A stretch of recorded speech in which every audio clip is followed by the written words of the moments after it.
उल्का पिंड क्या है, इसका पूरा इतिहास। तो दोस्तों, आप सभी ने कहीं न कहीं उल्का पिंड का नाम तो सुना ही होगा। वैज्ञानिकों की माने तो इसी पिंड के कारण ही डायनासोर जैसे विशालकाय जीव का एक समय में पूरी तरह सर्वनाश हो गया था। आज के इस वीडियो में हम बात करने वाले हैं इसी उल्का पिंड के बारे में कि आखिर ये कहां से आते हैं और ये इतने शक्तिशाली और प्रभावी क्यों होते हैं। शुरू करते हैं आज का ये वीडियो। लेकिन अगर आपने अभी तक हमारे चैनल द इलॉजिकल लैंड को सब्सक्राइब नहीं किया है तो कृपया चैनल को सब्सक्राइब कर लें और पास में बने बेल आइकन बटन को जरूर दबाएं ताकि हमारे चैनल की नई अपडेट सबसे पहले आप तक पहुंच जाए। दोस्तों, आपने टूटते हुए तारे के बारे में तो सुना ही होगा, जिससे अगर टूटते समय कुछ भी मांगे तो वो पूरा हो जाता है। लेकिन दोस्तों, ये सिर्फ एक मनगढ़ंत बातें हैं।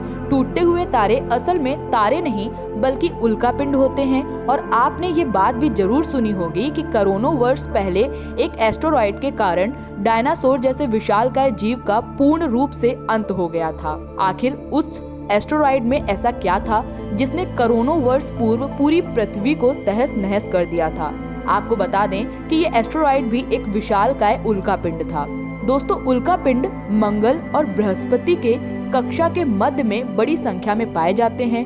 अन्य ग्रहों के तहत ये भी सूर्य की परिक्रमा करते हैं, लेकिन अपनी कक्षा में रहते हुए इन्हें हम क्षुद्र ग्रह कहते हैं। लेकिन बाद में यही क्षुद्र ग्रह अपने कक्षा से निकलने के बाद उल्कापिंड का रूप लेते हैं। दरअसल अपनी कक्षा में इन ग्रहों की संख्या ज्यादा होने के कारण ये ग्रह आपस में टकराते रहते हैं और टकराने से इनके मध्य गति होती है। वही मंगल ग्रह भी अपने गुरुत्व से इन्हें अपनी ओर आकर्षित करता है। अब चूंकि सभी ग्रह सूर्य का चक्कर लगाते हैं तो मंगल भी सूर्य का चक्कर लगाते हुए अपनी दिशा में आगे निकल जाता है। लेकिन मंगल के द्वारा आकर्षित किया हुआ क्षुद्र ग्रह गति में होता है। क्योंकि पृथ्वी मंगल के बाद ही आती है तो ये क्षुद्र ग्रह पृथ्वी की ओर बड़ी तीव्र से बढ़ने लगते हैं।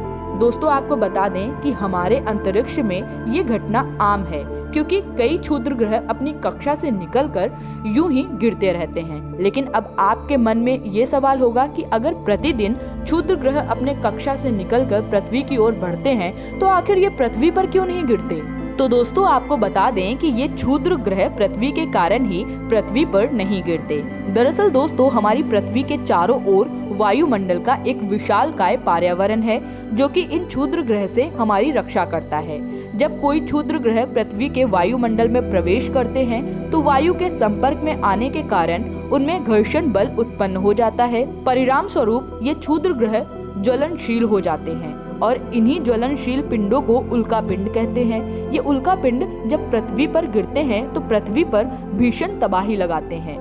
यही कारण है हजारों वर्ष पहले एक बड़े विशालकाय उल्कापिंड के गिरने के कारण डायनासोर समेत पूरी पृथ्वी का सर्वनाश हो गया था। दोस्तों, ये क्षुद्र ग्रह पृथ्वी पर दो डायरेक्शन से प्रवेश करते हैं। पहला ये पृथ्वी की दिशा में, यानी जिस दिशा में पृथ्वी गति करती है, और दूसरा पृथ्वी की विपरीत दिशा में।